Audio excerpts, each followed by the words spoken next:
70년대 하면 이제 73년에 1차 오일 쇼크, 79년에 2차 오일 쇼크 해가지고 하이퍼 인플레이션 하면 이제 늘 나오는 게 70년대고 그 하이퍼 인플레이션을 이제 잡았던 연준 의장으로서 이제 폴 볼커가 늘 얘기 나오는데 이 역사라는 게 약간 좀 뭐라고 해야 되나 흉자라든가 이게 좀 메이저 주류에 있는 사람 위주로 좀 기억이 많이 되는 건 사실이에요.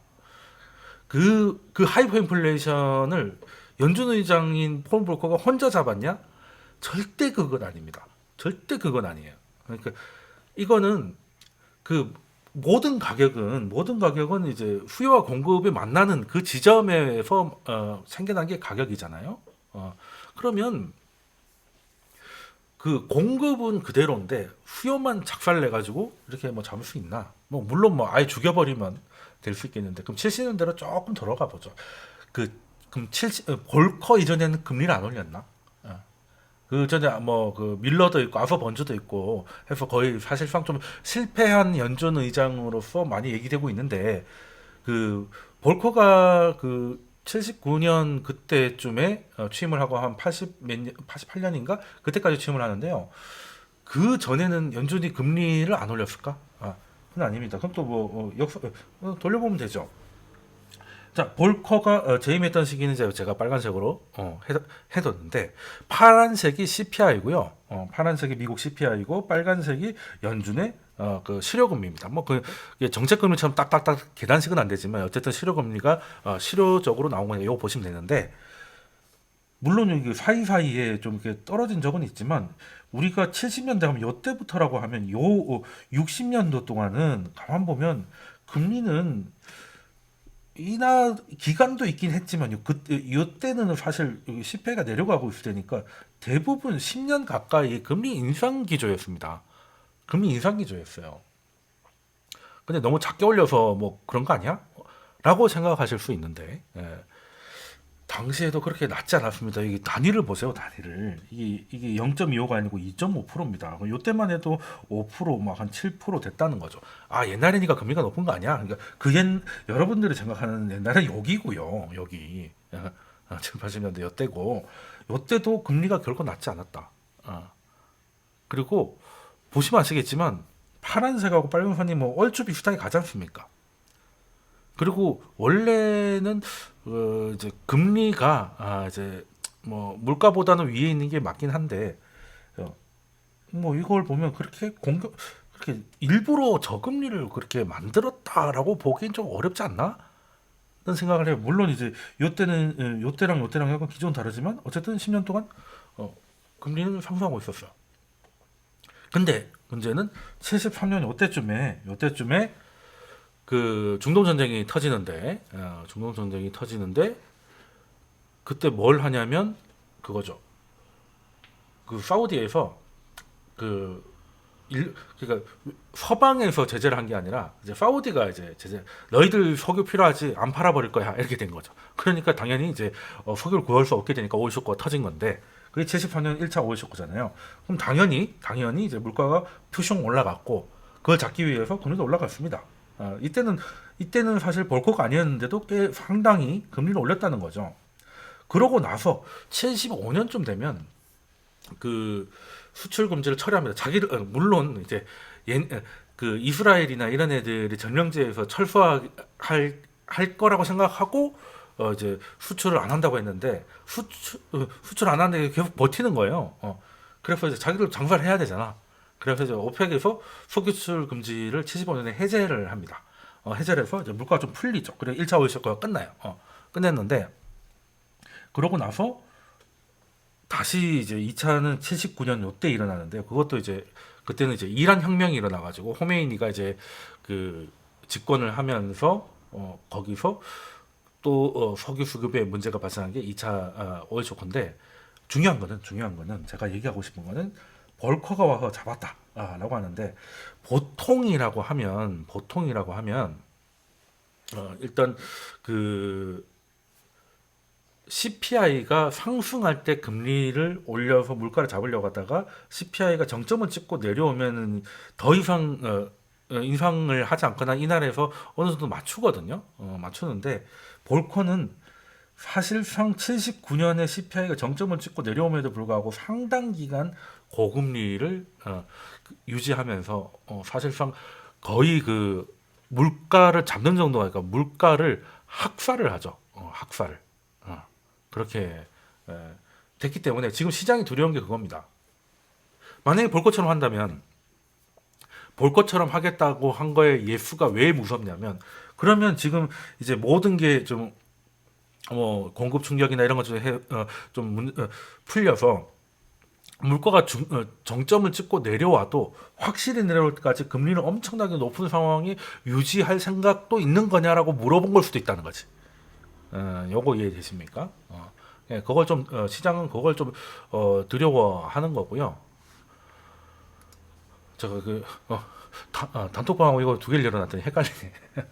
자, 그러면 이제 유튜브 창으로 돌아오겠습니다.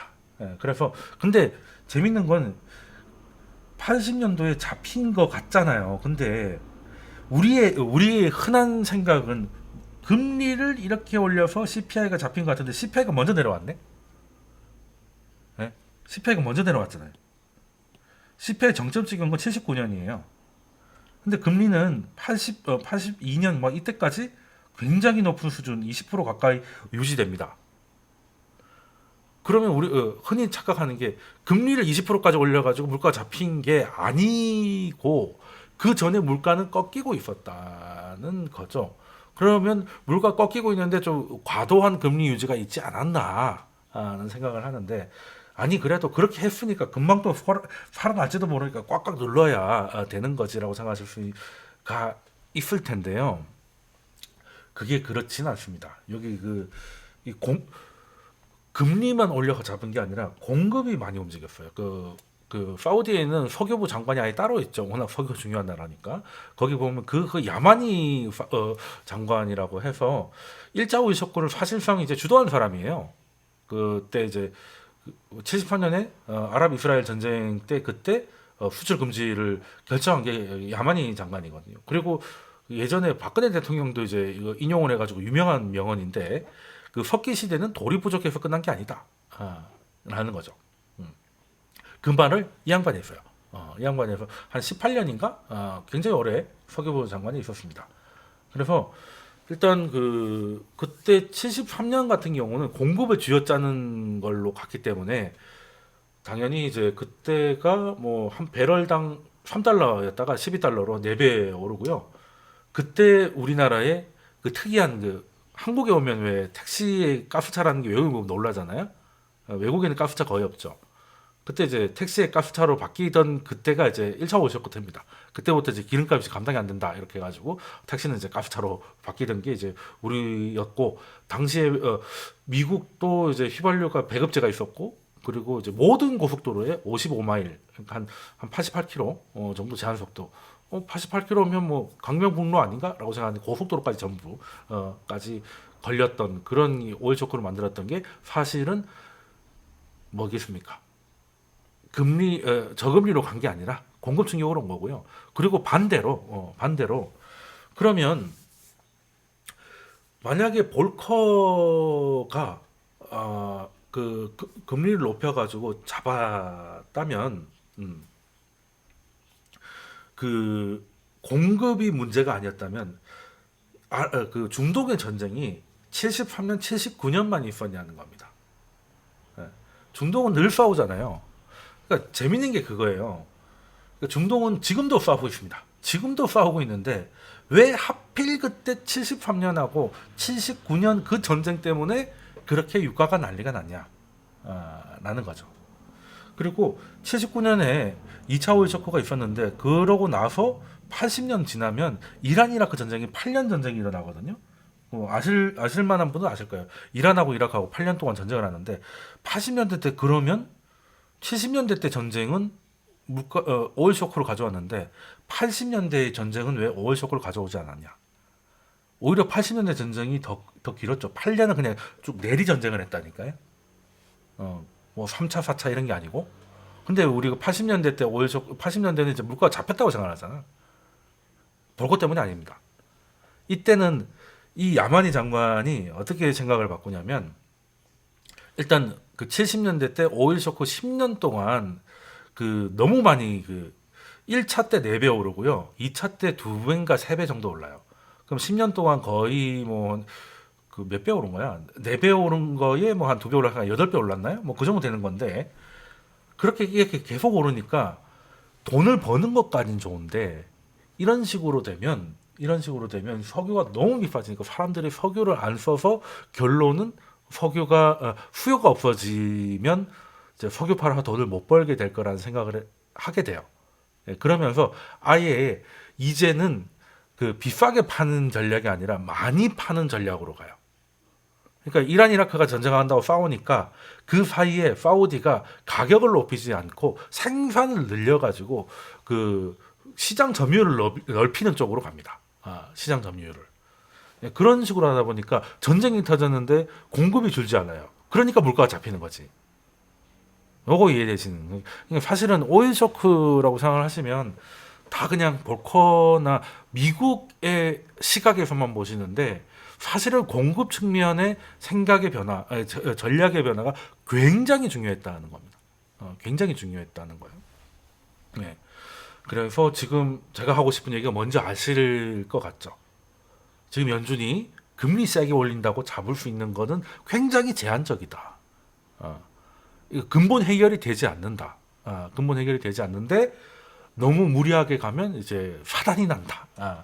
라는 그게 제일 우려스러운 상황인 거예요. 그래서 제 주변에도 이번에 그 졸탄이라고 해가지고 그 굉장히 유명하신 분도 계신데 이번에 3월달에 금리를 이제 그 예상 밖으로 올려서 시장을 놀래켜야지 물가에 대한 기대치를 낮추게 돼서 물가가 잡힐 거라고 말씀을 하시는데 뭐 제가 감히 그분한테 뭐 첨언한다는 건 너무 무섭지만은 공급이 해결이 안 되면 시장에서 놀래키면 물가가 떨어지는 게 아니고 그냥 다 죽는 거 아닌가라는 생각이 좀 들어요.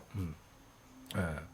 그래서 근데 이 야만의 장관 같은 경우는 이제 그때 사우디 왕가가 이제 마켓 쉐어를 넓히는 쪽으로 가니까 너무 좋은 거야 이제. 그러니까 석유는 어차피 계속 나니까 계속 나오니까 이제 그냥 이란 이라크 석유 쓰던 애들 다 우리 거래처로 땡겨와가지고 야 하자 그 재미를 봤는데 그때 좀 지나고 나니까 야마의 장관은 아이 그래도 어느 정도 마진을 남기셔야지 뭐 이런 생각을 하다가 아니야 계속 늘려 하다가 이제 반대를 하다 보니까 이제 좀 결국엔 잘렸어요. 결국 잘렸는데 근데 일단은 80년대 때 그 전쟁에서는 공급 측면의 전략 변경이 굉장히 유효했다라는 겁니다.